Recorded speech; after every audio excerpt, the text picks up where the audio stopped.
Voy a comentar un poco del curso, de qué se trata. ¿Sí? El curso es de una de introducción a Go, es ver lo que son las bases de Golang. ¿Sí? Dentro del curso no vamos a ver, o por lo menos de este curso, no vamos a ver lo que es ya las partes, por ejemplo, de Go Web o web o cosas por ahí más avanzadas, ¿sí? Orientados a web. La idea es ver todo lo que son las bases del lenguaje, ¿sí? Prácticamente variables, bueno, los tipos de datos, funciones, interfaces, los condicionales, bucles, ver los punteros de Golang. También, bueno, cómo importar paquetes de otros lados. eh, y bueno, también cómo subir un paquete, importarlo de otro proyecto, pero siempre orientándonos en las bases. ¿Sí? En este curso por lo menos no vamos a ver la parte de Go Web. ¿Sí? La idea es, bueno, a medida que avanza el curso y termina, ver si tiene éxito, si le sirve o no. Si le sirve por ahí, después podemos seguir haciendo otros tipos de cursos. Tenemos varios cursos más también orientados a Go. Una vez que ya están aprendidas las bases, podríamos hacer un curso exclusivo en lo que es Go Web, ¿sí? Ya ahí trabajando prácticamente con lo que sería una API REST, ¿sí? Pegarle mente request, montar un servidor con Gin o con Gorilla Max, usar algún framework o usar el nativo de Golang. Y prácticamente tener una API ya funcionando, utilizando obviamente los conceptos de REST. Tendríamos también que hacer una introducción a REST, empezar ya a comentar un curso basado en lo que ya es una aplicación web, más que una aplicación web, una API REST, ¿no? También, bueno, podríamos seguir haciendo otros cursos de gRPC. Para quien no lo conoce, gRPC también es un medio de comunicación como lo es en realidad gRPC es HTTP2. Nosotros, bueno, cuando trabajamos con web, por lo menos si hacemos un curso de web, vamos a ver lo que es HTTP 1.1, que ya es pegarle directamente más un request. Podríamos también dar una clase que sea basada en gRPC, que también es un paradigma de comunicación muy bueno y bastante utilizado. Y para muchos incluso es el futuro de la comunicación entre microservicios. También podríamos hacer un curso basado en los tests, cómo testear, los unit tests, functional tests, integration tests dentro de Golang, o también, bueno, paralelismo, ya lambda, o incluso también cursos basados o implementados en otras tecnologías o otras funcionalidades como puede ser ya orientado a machine learning, o cursos por ahí de front, cursos de infraestructura ya más orientado a DevOps, AWS. Así que nada, eso vendría a ser como el detalle y los comentarios con respecto a este curso. Como les comentaba, lo más probable es que hoy no veamos nada de código, ¿sí? Va a ser un curso bastante teórico, pero bueno, es importante por el tema de conocer todo lo previo a ya empezar a trabajar con Go, ¿sí? Como les decía, conocer ventajas, por qué llegó Go, qué soluciones trae, qué lo diferencia de otros lenguajes, o sea, por qué yo usaría Go y no utilizaría Node, o por qué utilizaría Go y no utilizaría Java. Empezar a conocer todos esos principios. Así que bueno, voy a empezar ya a compartir pantalla. Ahora sí, perfecto. Bueno, antes que nada, ¿qué es Golang? Golang es un lenguaje de programación implementado por Google para resolver todo el tema de sus microservicios. Pero antes de comenzar a hablar de Go y hablar del lenguaje, vamos a empezar a hablar de otras cosas por ahí que necesitamos tener en cuenta antes de arrancar a hablar de Go, ¿no? Eh, Empezar a hablar otro tipo de conceptos relacionados, ¿sí? Para empezar a entender todo el tipo de ventajas y desventajas que tiene. Antes que nada, los tipos de arquitectura que tenemos. Eh, Tenemos básicamente dos tipos o mejor dicho, existen dos grandes tipos de arquitecturas. Una es la arquitectura monolítica y otra es la arquitectura por microservicios. Vamos a empezar hablando de lo que es una arquitectura monolítica, ¿sí? Suponiendo que tenemos un commerce. ¿Sí? Un commerce que vendría a ser una aplicación web que vende productos a través de la web, ¿sí? Que Son productos que uno los mete dentro de un carrito de compras, obviamente tenés que tener un usuario, elegís lo que es el medio de pago y el tipo de envío. ¿Sí? Prácticamente eso sería una aplicación, un e-commerce. Entonces, para ello, dentro de lo que es una arquitectura monolítica, tendríamos una aplicación, ¿sí? Una aplicación que estaría corriendo, ¿sí? Un código fuente, llámeselo hecho en Java o en PHP o en algún tipo de lenguaje, con la siguiente estructura. ¿Sí? Tendríamos un servicio que está basado en todo lo que es productos, uno que es usuarios, uno que es envío y otro que es medios de pago. Todo esto estaría dentro de nuestra aplicación. Por ende, si quisiéramos hacer un cambio, por ejemplo, tuviésemos que hacer un cambio en el servicio de productos, deberíamos deployar toda nuestra aplicación, ¿sí? Porque está todo integrado. Es una aplicación gigante que tiene todo, ¿sí? Supongamos que esta aplicación crece y seguimos agregando más productos. Nuestra aplicación tendría problemas de escalabilidad, ¿sí? Porque crecería, seguiríamos agregando servicios y servicios y servicios. Pero antes que nada, ¿qué es escalabilidad? ¿Qué quiere decir que una aplicación sea escalable? Decimos que una aplicación tiene que ser escalable cuando la pensamos para que pueda seguir creciendo a lo largo del tiempo. Ya sea temas de código, del código fuente, o temas de arquitectura. Vamos a ver un ejemplo. Supongamos que tenemos una aplicación que tiene una carga de 200 personas por día. Si es una aplicación web que entran 200 personas por día e interactúan con ella. Y en un mes aumenta a 5.000 personas por día. ¿Cómo haríamos nosotros para evitar que la aplicación se caiga y funcione correctamente? Por eso nosotros siempre tenemos que pensar que todas nuestras aplicaciones sean escalables. Ya sea tanto en la parte de programación como en la parte de arquitectura. ¿Sí? Siempre pensar una aplicación escalable. ¿Por qué? Porque si nosotros hacemos una aplicación pensada para 200 personas eh, y sigue creciendo a lo largo del tiempo, es algo que a la larga vamos a tener que tirarlo y volver a rehacerlo. Y eso está mal. Por eso siempre es bueno pensar aplicaciones para que sean escalables. Tanto a nivel de codificación como de arquitectura. Y antes de seguir hablando, ¿qué es? O sea, ya sabemos el concepto de escalabilidad, ¿no? ¿Y qué tipos de escalabilidad existen? Existen dos tipos de escalabilidad. Uno que es la escalabilidad vertical, que simplemente consiste en hacer crecer el equipo, ¿sí? En agregarle más capacidad. Supongamos que tenemos un server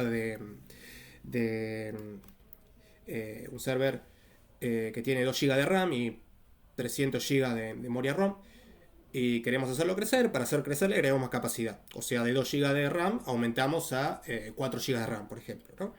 Y de 60 de ROM aumentamos a 100, ¿sí? Y así lo vamos haciendo crecer. Imagínense si Facebook o Google tuviesen este tipo de escalabilidad en los servidores, tendrían una super máquina gigante que prácticamente es inmantenible, ¿no? Y acá es cuando viene el otro tipo de escalabilidad, que es la escalabilidad horizontal. La escalabilidad horizontal consiste en lugar de hacer crecer la máquina, agregarle capacidad a la máquina, lo que hacemos es ir agregando más clusters conectados.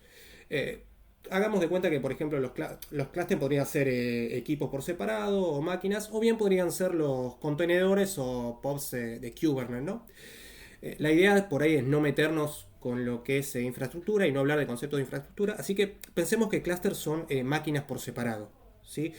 Conectadas entre sí. Entonces, prácticamente la escalabilidad horizontal lo que consiste en seguir agregando equipos conectados. Entonces, para aumentar la escalabilidad, seguimos agregando equipos. Si queremos bajarla, los quitamos, ¿sí? Y ahora que ya sabemos esto, lo mejor es siempre, bueno, como había comentado, lo mejor es siempre tener una arquitectura horizontal. Ir agregando estancias o quitarlas a medida que lo necesitamos o ir removiéndolo a medida que no lo necesitamos. Suponiendo que, por ejemplo, tenemos un commerce, si tenemos algún evento como es el Hot 6, podemos agregar más clusters y aumentando la escalabilidad, y después cuando termina el Hot 6 los vamos quitando, ¿sí? Tener una arquitectura vertical nos consume muchos recursos y es inmantenible a medida que crece. Como les decía, supónganse que si Facebook o Google tuviesen una escalabilidad vertical, sería imposible. O sea, un equipo prácticamente un super equipo que no existe, ¿no?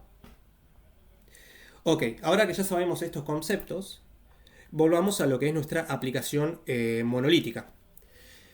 Una aplicación monolítica sigue más un paradigma vertical que horizontal. Supongamos, por ejemplo, que el servicio de productos consume muchos recursos. Al tener todo integrado, al subir recursos a productos, lo hacemos para todos.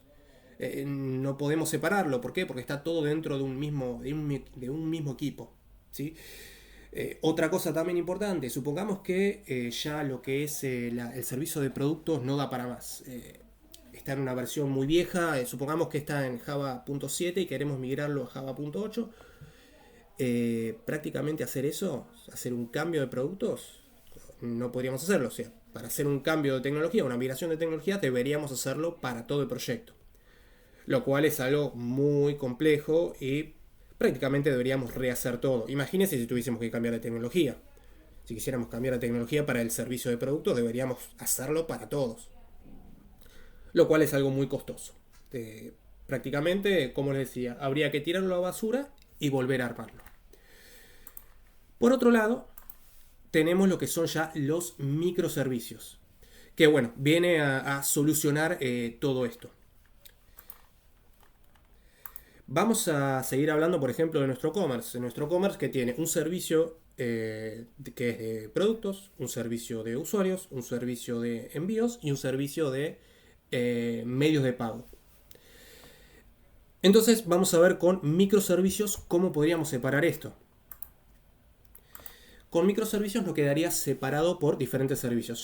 Llámeselo por ejemplo, equipos, ¿sí? Tendríamos un equipo que es para productos, un equipo para medios de pago, un equipo para usuarios y un equipo para envíos.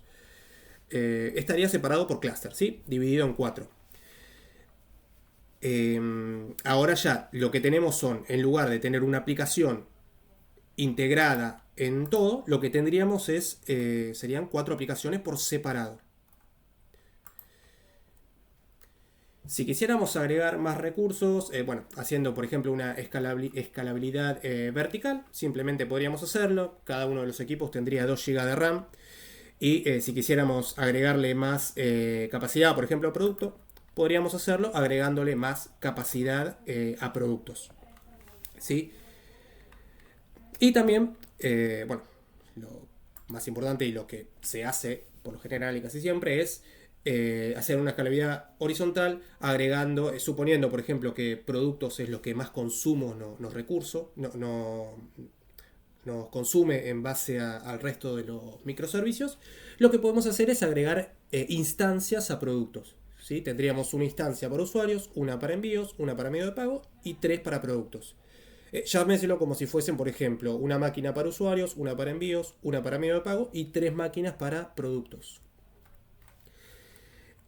Podríamos agregar más instancias a productos, ¿sí? Suponiendo que, como les decía, viene un evento, un hot 6, y quisiera agregarle más capacidad todavía a mis microservicios y aún más todavía a productos, podría hacerlo tranquilamente, ¿sí? Podría agregarle 2 instancias a usuarios, 2 a envíos, 2 a medio de pago y productos que quede con 6, ¿sí? Podemos agregarle escalabilidad a cada uno de los microservicios sin afectar al otro. Ok, ahora que ya tenemos los orientados a microservicios, tenemos los servicios por separado. ¿Cómo hacemos para realizar la comunicación entre dos de ellos? Llámese, por ejemplo, si yo desde productos quisiera llamar a usuarios. En un sistema monolítico que está todo integrado, simplemente lo que hago es llamarlos del código, porque yo el servicio de usuario lo tengo dentro de mi proyecto, llamo al método de usuarios y ya está. ¿Cómo haríamos en microservicios que lo tenemos todo separado? Tendríamos productos en un equipo y usuarios en otro. Bueno, para realizar dicha comunicación tenemos diferentes alternativas. Podríamos hacerlo mediante HTTP 1.1, mediante un request prácticamente, una petición JSON, ¿sí? Mandar una petición, recibir una petición. Esa sería una alternativa. Otra alternativa sería mediante colas, como los SQS de AWS, mediante eventos. También podríamos hacerlo mediante gRPC, que como les comentaba, gRPC trabaja con el protocolo HTTP2, ¿sí? Una versión mejorada de HTTP 1.1, que a diferencia de HTTP 1.1, en lugar de mandar una petición JSON, se comunica mediante una petición binaria, ¿sí? Mediante un binario. Es mucho más rápido y más seguro. ¿Sí? Pero bueno, estas son las diferentes alternativas que tenemos para comunicar los diferentes microservicios. Una de las grandes ventajas que nos proporciona, ¿cuál es? Al tener diferentes equipos, podemos tener también diferentes aplicaciones, podemos tener también diferentes lenguajes. O sea, no tendríamos un monolítico desarrollado e implementado en Java, sino que podríamos tenerlo en diferentes lenguajes. Podríamos tener un microservicio en Java, dos en Golang y uno en Node.js. De esta manera, también una de las grandes cosas que nos proporciona es que podemos aprovechar lo mejor de cada lenguaje. Suponiendo que tenemos por ahí un servicio que trabaja más con la parte de data, con la parte de Machine Learning, podríamos tenerlo en Python. O suponiendo, no sé, que quisiéramos un servicio para lo que es toda la parte del SWAG, la documentación, podríamos tenerlo en Node, por ejemplo.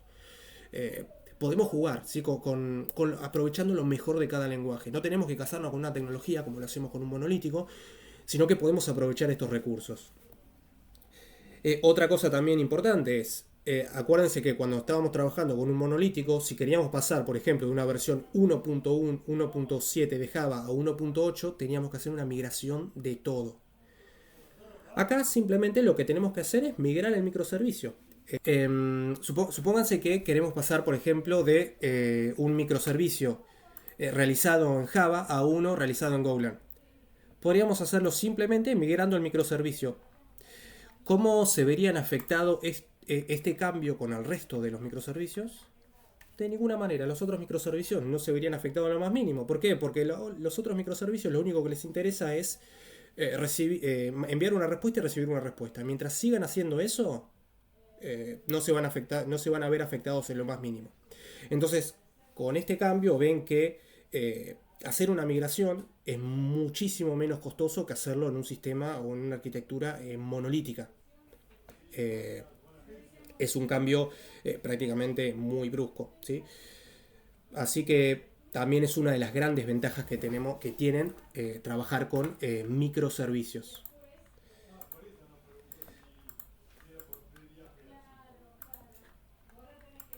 Bueno, como ya venimos comentando,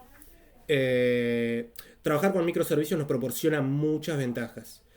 Imagínense también que para un desarrollador es mucho más fácil trabajar con un microservicio que trabajar con un monolítico. Imagínense que para trabajar con un microservicio nos bajamos solamente el microservicio y si tuviésemos que trabajar con un monolítico nos tenemos que bajar del repositorio una aplicación gigante y es un quilombo. Tener que correrla y bueno, también interactuar con ella, ver los sistemas satélites que interactúan con ella, es bastante engorroso. Y también imagínense que un monolítico que también sigue creciendo, creciendo y creciendo, se hace inmantenible. A nivel de código es algo muy complejo y después el día de mañana, si uno necesita migrar eso, más allá también del tema de coste, de lo que costaría, también es complicado entenderlo y también se hace mucho menos escalable. Es más complicado. Por eso está mucho mejor trabajar con una arquitectura basada en microservicios. Obviamente, trabajar con microservicios también tiene sus desventajas. Imagínense que si nosotros tenemos 3.000 microservicios, tenemos que tener 3.000 equipos, uno con cada microservicio. Imagínense que si seguimos agregando más réplicas,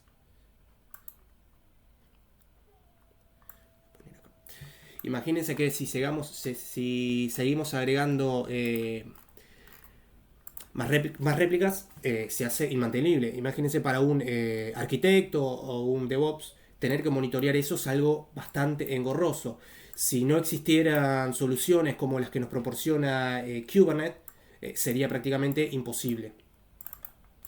Imagínense Google, como les comento, Google o Facebook teniendo que monitorear toda la cantidad de microservicios que tienen. Por eso, bueno, existen soluciones como Kubernetes que nos ayudan a orquestar todas esas instancias, ¿sí?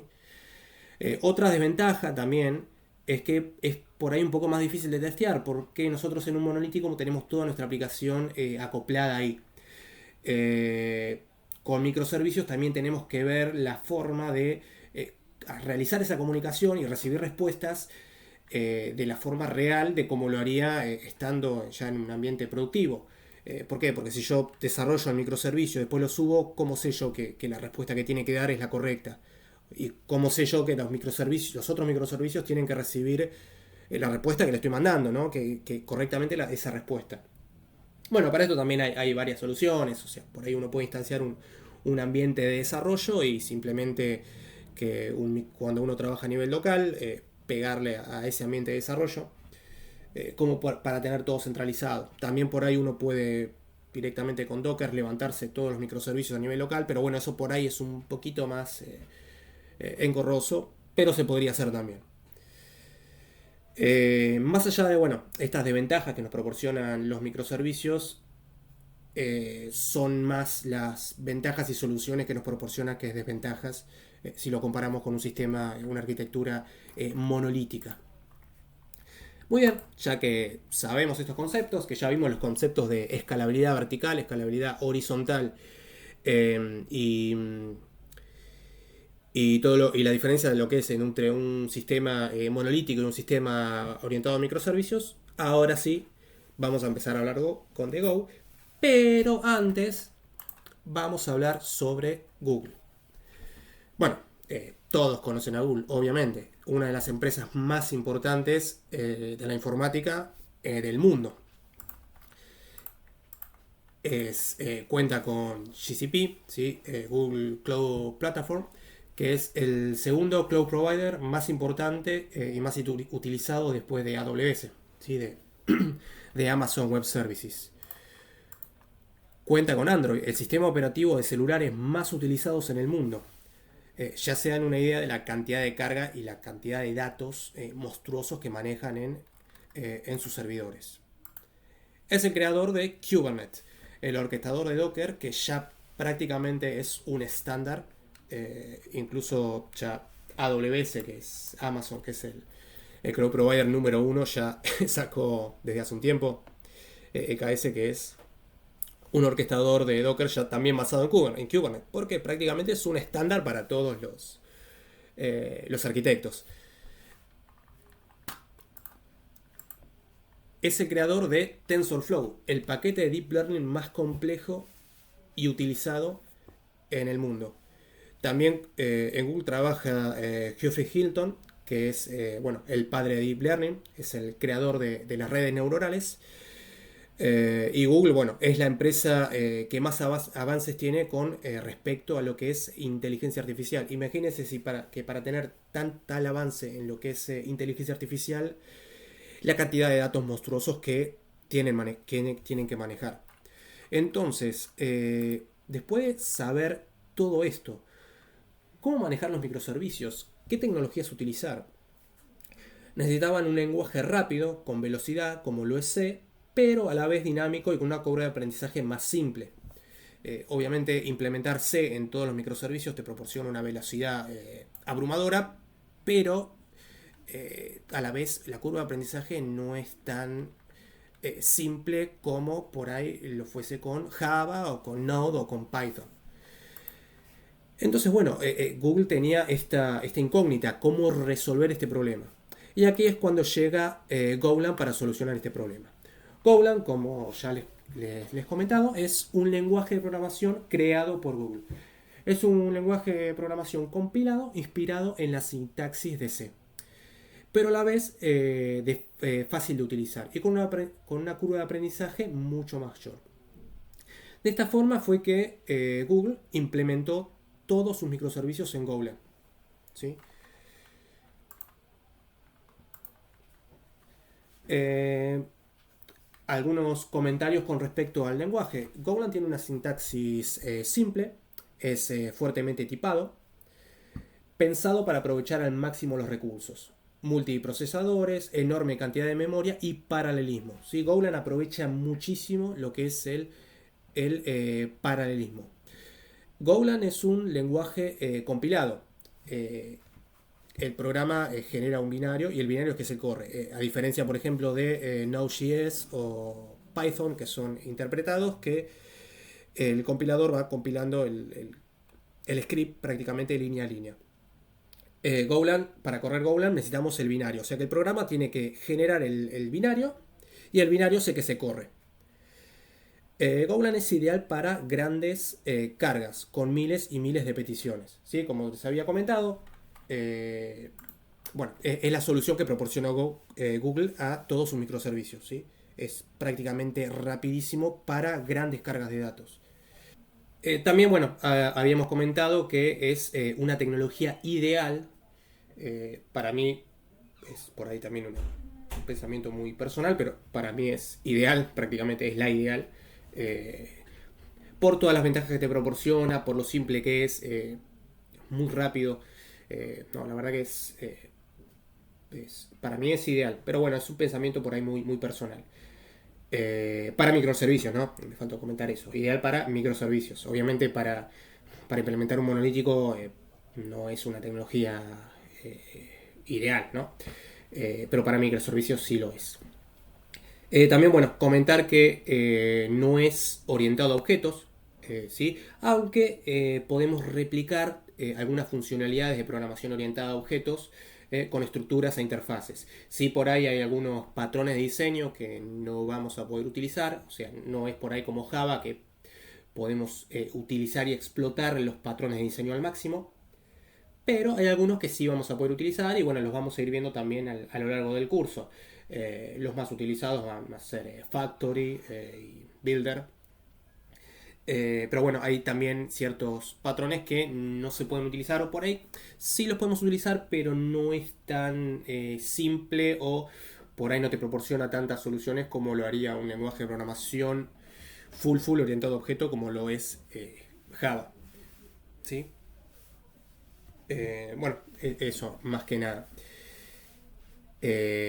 Limitado por los patrones de diseño que lo iremos viendo a lo largo del curso. Algunas características del lenguaje. Una gran característica es que solo existe el for. ¿Sí? No tenemos acá el while. El único bucle que existe es el for. Sí podemos utilizar el for y replicarlo como si fuera un while. Tenemos el for, podemos utilizarlo de por ahí formas más dinámicas que lo vamos a ir viendo. Y podemos replicar un while tranquilamente, ¿sí? Con un for. Pero es una característica del lenguaje. No existe el while. ¿Sí? Bueno, y obviamente el do while tampoco. Pero bueno, solamente para bucles tenemos el for. Otra característica también es que no hay punto y coma, ¿sí? Los comandos no terminan en punto y coma como prácticamente como lo hace Python también, que no tienen punto y coma. Eh, esto es algo genial, esto que nos proporciona bueno, esto, ¿no? Que el siguiente punto es algo genial, que es que Go nos obliga a utilizar todas las variables que le declaremos. Si nosotros declaramos una variable y no la estamos usando, el programa no va a compilar y no va a generar error. Esto es genial porque Go nos obliga a mantener un código ordenado. ¿Sí? Muchas veces seguramente les ha pasado en otros lenguajes que por ahí uno empieza a codear y empieza a declarar variables, empieza a programar y por ahí uno se estanca con algo y no puede sacarlo y por ahí uno investiga, empieza a chocarse con paredes y hasta que uno lo logra sacar es como que por ahí empezó a hacer un montón de cosas en el medio, empezó a hacer migraciones y por ahí a veces quedan como variables que uno no usa y y no se da cuenta. Bueno, eso es una de las grandes ventajas que tiene Go. Bueno, no sé si una de las grandes ventajas, pero es una de las ventajas que tiene, que te obliga a mantener un código limpio. Si vos tenés una variable que no estás usando, el código te va a pinchar, ¿sí? No te va a compilar. También los scope. ¿Sí? El scope se resuelve con el nombre. Esto por ahí es algo muy raro para los que vienen de otro lenguaje. Que por ejemplo, para declarar que una funcionalidad es pública o privada como Java, lo haces con public o private. Acá en Go, si vos querés indicar que una variable, una función, una interfaz, una estructura eh, o un método sea pública, la forma que tenemos es que empiece con mayúscula. Si una variable, una función o una interfaz, estructura empieza con mayúscula, es pública. Si empieza con minúscula, es privada. Sé que por ahí es algo medio raro para los que vienen de otros lenguajes y también a veces es raro generar un método eh, con una palabra que empieza en mayúscula. Pero bueno, es una de las funcionalidades que tiene Go y lo bueno por ahí que tiene es que te simplifica el tema de la declaración. Ya con el nombre lo definís. ¿Sí? Como les comento, por ahí es algo medio raro, pero es como lo maneja Go. También una de las grandes características que tiene Go es que Go trabaja con punteros, ayudándonos a aprovechar al máximo la memoria. Antes que a todas las personas que les ha tocado programar en C se empiecen a agarrar la cabeza, eh, el tema de los punteros lo maneja de una forma más simple. Por ejemplo, en C lo que nosotros para recorrer un string teníamos que modificar la dirección de memoria, igual que bueno, para las colas, listas, teníamos que generar un puntero, modificar la dirección de memoria y al modificar esa dirección de memoria incrementarle 1 íbamos al siguiente registro. Bueno, nosotros en Go no podemos modificar la dirección de memoria. Ya van a ver que cuando lo empecemos a ver es mucho más simple, más fácil que cuando lo trabajamos con C, ¿no? Sí, a ver, la funcionalidad de un puntero es la misma, es exactamente lo mismo, pero no podemos modificar la dirección de memoria, ¿sí? Como lo hacíamos con C para ir al siguiente registro. Van a ver que es algo bastante simple y no es tan dolor de cabeza al principio como era con C, ¿no? Esto para los que trabajaron con punteros. Los que no trabajaron con punteros, vamos a ver a lo largo del curso qué son los punteros. Ok. No puedo hablar de Go sin antes hablar de Rust. Por ahí seguramente muchos han escuchado también hablar de Rust. Son las competencias. Es la competencia prácticamente de Go. Son los dos. Son lenguajes de programación que son rapidísimos y pensados en microservicios. Por ahí hay personas que no lo han escuchado hablar. Pero quería también aprovechar este fragmento para comentar un poco de Rust. Rust es un lenguaje de programación desarrollado por Mozilla. Al igual que Go, también tiene una velocidad increíble y es pensado para grandes cargas de datos. Tienen diferencias, ¿no? Entre, si bien son lenguajes pensados para lo mismo, ¿sí? Para los microservicios y para grandes cargas de datos, Rust, a diferencia de Go, no libera la memoria de las variables al finalizar. Cuando nosotros, por ejemplo, en un lenguaje de programación como lo es Java, como lo es JavaScript, Python, o bueno, Go también, nosotros cuando termina el programa, cuando termina el scope, ¿sí? la función, esa variable que se declara dentro de ese scope, de esa función, al momento de salir del scope o terminar el programa, se libera la memoria automáticamente. ¿Sí? En Rust, por ejemplo, eso no pasa. Nosotros debemos liberar, o mejor dicho, el desarrollador debe liberar la memoria cuando ya deja de usar esa variable, ¿sí? Lo que lo hace más rápido, ¿sí? Rust es más rápido en ese sentido que Go, pero a la vez también lo hace un poco más peligroso porque uno también tiene que ser cuidadoso de liberar la memoria y no dejar variables con la memoria ahí en tiempo de ejecución. Pero una de las grandes diferencias también que tiene Rust, a diferencia de Go, es que la curva de aprendizaje es muy compleja. Rust es mucho más difícil de aprender. No sé si mucho, pero sí es más difícil de aprender que Golang. De hecho, sería mucho más difícil pasar de un lenguaje de programación como JavaScript o Python a Rust que a Go. Eh, la curva de aprendizaje es muy compleja. Es un lenguaje de programación bastante... Es más difícil de aprender que Golang.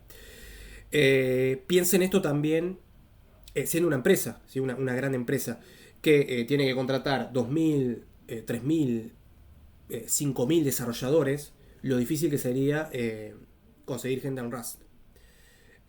Go lo que tiene es que tiene una sintaxis más simple, más simple y bueno, lo hace más fácil de aprender para desarrolladores por ahí que vienen del lado de JavaScript o de Python.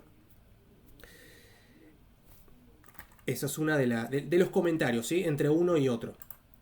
En Go, entonces, ¿es recomendable implementarlo? Y piensen que si una empresa como lo es Google, con la cantidad importante de datos que tiene, la cantidad monstruosa de datos, decidió migrar todos sus microservicios a Golang, piensen en el potencial que tiene. Es un potencial increíble. De hecho, cada vez más empresas importantes están migrando sus microservicios a Golang. Nos proporciona una velocidad increíble, su sintaxis es una sintaxis simple, sí, es una sintaxis basada en C, y a la vez es muy escalable. Y a todo esto la comunidad está creciendo cada vez más y más. La realidad es que sí, es muy recomendable implementar Golang a todos los microservicios. Después, bueno, de hablar de todo esto, ahora sí, después de ver todos estos conceptos, ya es hora de empezar a programar. Yo sé que por ahí fue un poquito largo, extenso, pero bueno, era necesario hacer todos estos comentarios, ¿sí? Antes de empezar a programar en Golang. Así que voy a sacar la diapositiva. Y lo primero que vamos a ver es todo el tema del setup y la instalación. Para instalar Golang, simplemente vamos a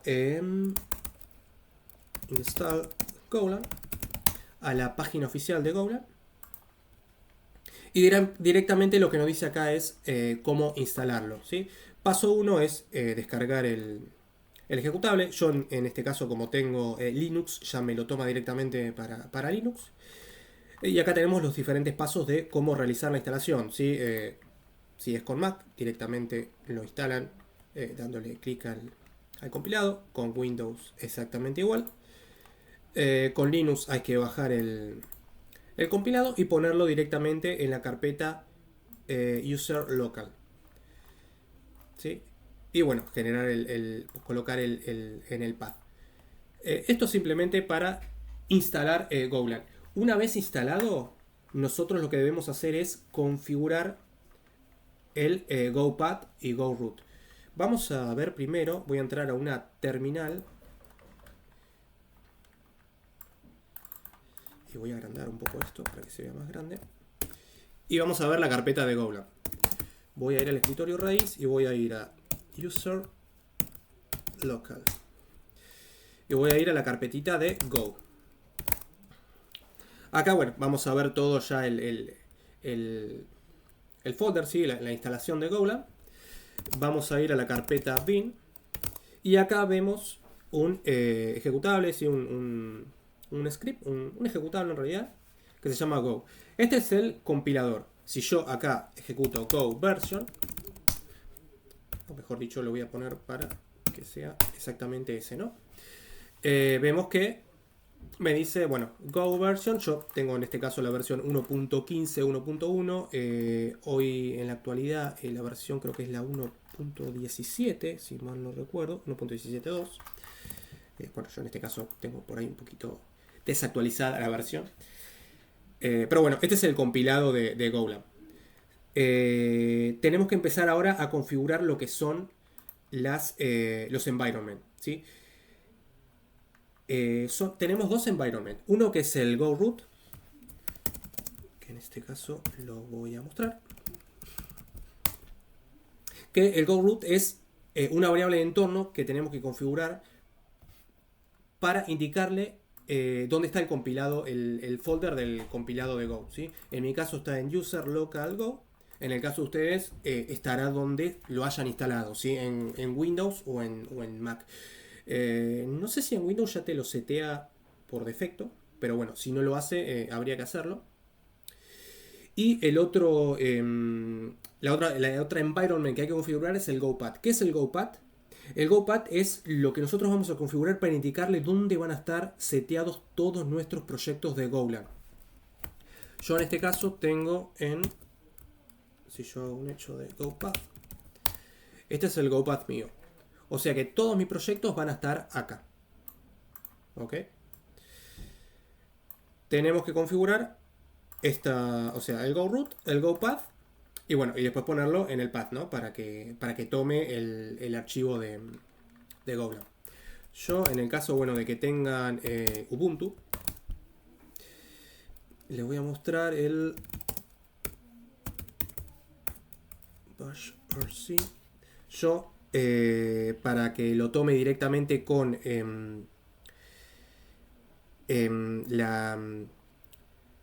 mi usuario, lo que hice fue directamente abajo de todo del bash rc ponerle el GoRoot, configurarle el GoRoot, el GoPath y agregarlo al path del el archivo. Son estas 3 líneas de código, ¿sí? Y simplemente con eso ya funcionaría nuestra aplicación en Golang. Si yo ejecuto Go version, bueno, como lo hemos visto, me va a mostrar la versión. Si yo pongo Go y no le pongo nada, me va a mostrar los diferentes comandos que podemos ejecutar, ¿sí? Bueno, Go version ya lo vimos.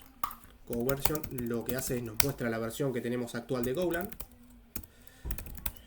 Tenemos también Go Amp, que lo que hace es nos muestra los environments de Go. O sea, me permiten ver las variables de entornos configuradas para Go. Por ejemplo, en este caso, yo acá puedo ver el GoRoot, que es este que habíamos indicado, y el GoPath, que está por aquí también, que no lo estoy viendo. Acá, está acá. Prácticamente estas variables de entorno no las vamos a tocar. Acá es por ahí para algunas cosas muy específicas, pero usualmente no se tocan, ¿sí? Pero bueno, acá yo tengo todas las variables de entorno configuradas para Go, ¿no? Vamos a ver qué otros comandos vamos a utilizar también a lo largo del curso. El GoRun. El GoRun lo que hace es nos permite correr la aplicación, ¿sí? Con el run corremos el main del proyecto, sí, el proyecto prácticamente. Después vamos a ir viendo lo del main y vamos a ir viendo más eso. Pero bueno, run lo vamos a usar prácticamente todo el tiempo, ¿sí? Después tenemos también el get, que el get lo que hace es nos permite bajar las dependencias. Por ahí, no sé, los que han trabajado con Node que tienen npm, o los que han trabajado con Java que tienen Maven. Con el get lo que hacemos es bajarnos las dependencias que queremos utilizar. Si queremos utilizar, no sé, una dependencia para, no sé, suponete, no sé, para web services, queremos bajarnos Gorilla Max, por ejemplo. Lo que hacemos es un go get del repositorio de Gorilla Max. Entonces ya nos baja esas dependencias. Después tenemos GoTest, que GoTest lo que hace es para correr los tests, ¿sí? Cuando tengamos test de test unitarios, test de integración, test funcionales, con el comando GoTest lo que hace es correrlos, ¿no? El GoMod trabaja con el módulo, el archivito mod. El archivito mod, para los que vienen también de JavaScript, es como el package JSON, ¿sí? Ahí vamos a tener seteadas todas nuestras dependencias, todas las dependencias que tengamos en Golang. Y lo vamos a ir viendo también a medida del curso, ¿sí? Prácticamente cuando nosotros trabajemos dentro de un proyecto con diferentes dependencias de otros proyectos, que eso lo vamos a hacer siempre prácticamente, vamos a tener un archivito GoMod, ¿sí? Después el GoBuild, que el GoBuild lo que hace es, esto lo veo, acá está. lo que hace es nos genera el binario. Acuérdense que Golang es un lenguaje compilado, entonces nosotros para deployar nuestro proyecto, ¿sí? Para ejecutar nuestro proyecto en algún ambiente, lo que tenemos que subir, lo que tenemos que pasar es el binario. Entonces, el Go Build lo que hace es nos genera ese binario, ¿sí? Nos compila el proyecto y nos genera el binario, ¿sí? Y después tenemos el Go Install, que lo que hace es, prácticamente también para los que vienen de Node, vendría a ser como el npm install, ¿sí? Te instala todas las dependencias que hay en el Go Mod.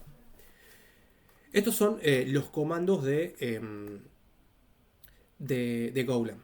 Sí me gustaría mostrarles algo antes de arrancar. De hecho, por ahí en este segmento o en esta clase no voy a codear ya en Golang en un proyecto local. Sí, sí, por ahí me gustaría comentarles a lo largo de las otras clases los diferentes IDEs que podemos utilizar. Prácticamente, o por lo menos personalmente, yo son dos los IDEs que utilizo. ¿Sí? El IDE es el entorno de trabajo, ¿sí? El TextPad donde vamos a programar. Prácticamente son dos. Uno es el Visual Studio Code, que bueno, seguramente la mayoría ya lo conocen. Es prácticamente el IDE estándar de todos los lenguajes. Que bueno, lo pueden descargar y pueden ir utilizando las diferentes extensiones que nos proporciona Golang. Que bueno, yo en el caso de que yo seguramente vaya usando este y el otro que les voy a mostrar ahora, les voy a ir pasando también las extensiones que yo uso, ¿sí? Que por ahí pueden usarlas como no. Eso también va a criterio de cada uno. Les voy a mostrar todas las extensiones. La extensión de Golang seguramente la tenga que usar porque bueno, les proporciona cosas básicas del lenguaje que las van a necesitar, ¿no? Obviamente. Pero bueno, les voy a mostrar también después otras extensiones que utilizo en Golang que pueden utilizar si quieren. Y el otro IDE que yo lo utilizo mucho es el que se llama Golang. Golang, a diferencia del Visual Studio Code, es un IDE pago. Pero bueno, tiene muchas cosas. Ya es un IDE prácticamente pesado para Golang. ¿Sí? Tiene muchas cosas que por ahí Visual Studio Code, que es más genérico, no las tiene. Yo voy a estar usando los dos. A veces voy a estar usando Golang, a veces voy a estar usando Visual Studio Code. Ustedes pueden utilizar el que quieran. ¿Sí? Es indistinto. Pero bueno, quería comentarles estos dos IDEs que existen. Otra cosa también, ya empezando a hablar de Go, ¿sí? Me gustaría también aprovechar esta clase para correr un programita, un punto main. Si no lo vamos a correr en local, lo que les voy a mostrar es una página que nosotros podemos utilizar para correr código Go, que se llama Golang, no recuerdo el nombre, Golang Playground, es esta de acá, ¿no? The Go Playground. Esto lo... quedó re grande. Ahí está. Esto no funciona como si fuese una especie de IDE también. Obviamente es para correr proyecto o script directamente. Y esto también lo bueno que tiene es que los puedo compartir. Yo puedo hacer algún script, probar algo y compartírselos. Y yo acá, por ejemplo, les paso el link. Está bueno, es para correrlo también de manera rápida, ¿sí? O para probar cosas por ahí de manera rápida. Sí, lo que tiene es que por ahí no tiene las ventajas que tiene un IDE, que ya me lo autocompleta todo, ¿no? Pero bueno, también es una opción y quería comentarlo. Antes de terminar la clase, me gustaría comentarles un poco de la estructura de la estructura de Go, ¿no? Lo primero de todo es el package. ¿Qué es el package? Es el package que o donde se ejecuta este código. En este caso, o por ejemplo, como es el main es la funcionalidad principal del programa, por así decirlo. O sea, cuando nosotros corramos un programa siempre tiene que tener un main. Todo lo que no pase por el main no se va a ejecutar, ¿sí? Entonces nosotros tenemos que tener también un package main. Vamos a tener siempre un archivito main.go que va a ser el main del programa. Y ese package siempre tenemos que llamarlo main. Vamos a ir viendo a lo largo del curso y vamos a empezar a generar diferentes tipos de package. Y vamos a ver cómo le cambiamos acá el nombre y le ponemos el nombre del package que corresponde, ¿sí? Pero pensemos esto, siempre que corramos el programa en un main, en un archivo principal, en una función principal, el package se tiene que llamar main, ¿sí? Después, lo otro que tenemos son las importaciones. Todos los package, ¿sí? Vamos a empezar a hablar de package cuando empecemos a hablar de importaciones, que queramos hacer, las tenemos que hacer acá. Si yo quiero utilizar un package ya sea de Go o de externos a Go, tenemos que agregarlo acá. En este caso, por ejemplo, yo estoy importando el package FMT. El package FMT, de hecho, voy a aprovechar también para entrar a la documentación de Golang y empezar a ver los diferentes packages que nos proporciona Golang, ¿sí? Y lo vamos a ver acá.